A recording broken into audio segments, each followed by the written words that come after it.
Misconception number 3 about grief: I should move away from grief and not toward it. Our society often encourages prematurely moving away from grief instead of towards it. The result is that too many mourners either grieve in isolation or attempt to run away from grief through various means. The reality is, we are only healed of suffering only by experiencing it in full.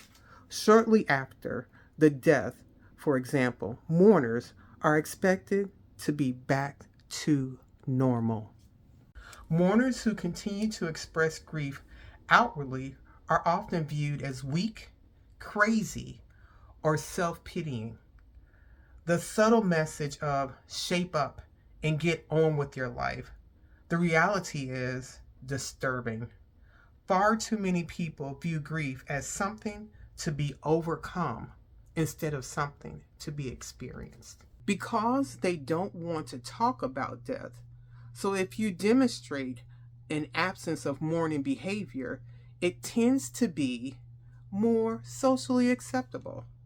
When my grief is ignored or minimized, I will feel further isolated in my journey.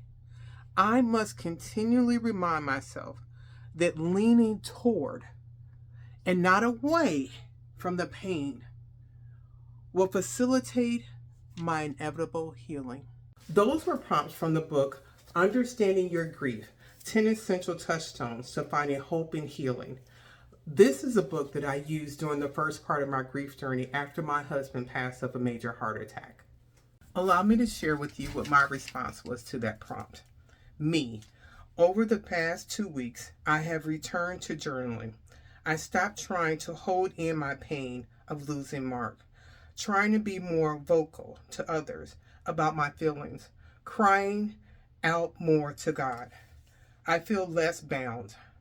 I don't feel as tight in my soul.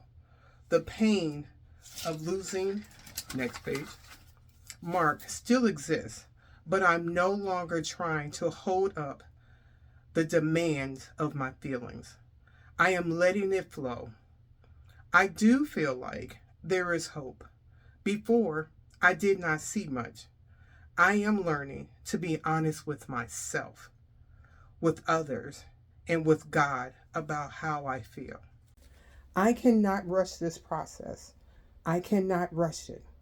I have to let myself be. God is equipping me spiritually, receiving my prayers. Physically, it's getting stronger.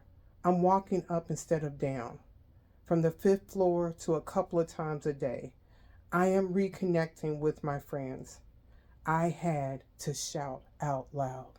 This process of grieving is horrendous, but going back and looking at those journals lets me know how I got to where I am today. It was hard. Sometimes I was feeling one way, sometimes I'm feeling another. Thank you for allowing me to share. Thank you for allowing me to go back and remember those notes. It's encouraging, and I encourage you to keep doing what it takes for you. I'll see you next week.